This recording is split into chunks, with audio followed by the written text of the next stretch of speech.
E aí, filhos do Pai, como é que vocês estão? Todos bem? Antes que eu me esqueça, o Pai está com saudade, manda notícia, a gente fica esperando. Vamos ao tema de hoje. Nossa reflexão ela estará baseada na primeira carta do apóstolo Paulo à igreja em Corinto, capítulo 15. E não tem como a gente avançar, porque é um texto muito profundo. Uma igreja que carregava uma discordância, carregava uma narrativa dupla. Uma parte dos membros não acreditava ou não promulgava a ideia, não ensinava a ideia de que haveria a possibilidade da ressurreição após a morte. E eles queriam entender que... E o apóstolo Paulo chama a atenção pelo seguinte: como é que você vai acreditar que Jesus Cristo morreu e ressuscitou se depois disso você prega, você ensina que não existe ressurreição após a morte? Então como pregar um cristianismo que traz o testemunho de um Cristo ressurreto? E o grande discurso do apóstolo Paulo aqui nesse contexto é esse. Olha, se nós vivemos da forma que vivemos, sem nenhuma expectativa de futuro para uma nova vida com Cristo, nós somos os mais miseráveis homens, nós somos infelizes, porque a esperança ela é morta. O apóstolo Paulo chama a atenção de que se o próprio Cristo foi ressurreto, morreu e ressuscitou no terceiro dia, isso é um testemunho de todos os apóstolos, né, de várias pessoas naquele contexto do início da igreja. E a pergunta do apóstolo Paulo é essa: se a gente não acredita no testemunho daqueles que viram de perto, o que a gente está fazendo aqui? O que é o cristianismo para a gente? O que a gente está pregando? Não há esperança. E esse é o grande despertar. Mas é interessante ainda no capítulo 15, mais adiante, ele vai falando sobre vários aspectos da ressurreição, a ressurreição do corpo e a questão de um corpo glorificado, o corpo natural, sobrenatural. Nossa, eu sugiro, por uma questão de curiosidade, que vocês leiam, busquem informações muito mais aprofundadas sobre esse contexto, porque a gente não consegue trazer tudo em 5 a 10 minutos. A proposta aqui é que seja um vídeo bem curto, por isso a gente faz só uma pincelada, talvez ali só uma pitada de curiosidade para despertar o desejo e permitir que o Espírito Santo de Deus faça a obra a partir dessa pitada de curiosidade. Então, a gente quer chegar aqui no versículo 54. O versículo 54, e diz assim: E quando este corpo corruptível se revestir da incorruptibilidade, e o que é mortal se revestir da imortalidade, então se cumprirá a palavra que está escrita: tragada foi a morte pela vitória. Onde está, ó morte, a sua vitória? Onde está, ó morte, o seu aguilhão? Meu Deus. Oséias, capítulo 13, versículo 14, é quem expressa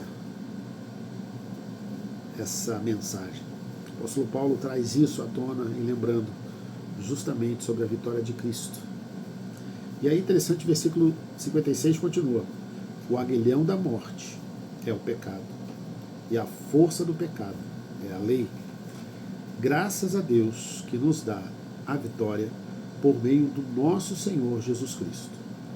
Portanto, meus amados irmãos, sejam firmes, inabaláveis e sempre abundantes na obra do Senhor, sabendo que no Senhor o trabalho de vocês não é vão. Promessa. O apóstolo Paulo entende a promessa e ele escreve à igreja sobre essa promessa. A nossa esperança é viva. A nossa esperança é viva. mesmo que todo esse trabalho, todo o desenvolvimento do que Deus nos chama a fazer, a missão que nós temos que cumprir, ela nos direcione à morte. A frase que vai ecoar nos nossos corações é essa: onde está a morte, o seu aguilhão? Ele diz: o aguilhão da morte é o pecado, e a força do pecado é a lei. A lei nos mostra que nós somos pecadores. O Evangelho de Jesus traz luz a esse entendimento, e quando essa luz chega, ela mostra o lamaçal do nosso pecado. Nosso coração precisa se arrepender, e carregado de arrependimento, essa mesma luz, ela mostra que Jesus morreu na cruz. E é interessante que no finalzinho da sua morte, nos últimos momentos, ele ora ao Pai e diz: perdoa-lhes, porque eles não sabem o que fazem. E eu não sei se você já parou para pensar nisso. Jesus ora e pede ao Pai que, pela misericórdia desse amor, ele não impute aos soldados, aos romanos e aos sacerdotes, a todos aqueles que estavam envolvidos na sua morte. Ele roga ao Pai para que nenhum daqueles assassinos fossem carregados de culpa por aquele pecado, ou carregados pelo pecado que eles estavam cometendo. Por quê? Porque eles não estavam entendendo a gravidade das suas ações. Ora, se Jesus Cristo perdoa os seus assassinos, esse é o perdão. Esse é o perdão que existe na cruz. Esse é o perdão que existe naquele momento. E por fim, sua última palavra, ele diz: Pai, está consumado. Recebe o meu espírito. E ele morre. Queridos, onde está a morte, o seu aguilhão? Tragada foi a morte. Terceiro dia, Jesus ressuscita. Essa é a resposta de Deus para nós. Essa é a esperança que nós carregamos. Em nome de Jesus. E que isso nos motive a continuar caminhando e pregando um evangelho simples, puro, verdadeiro.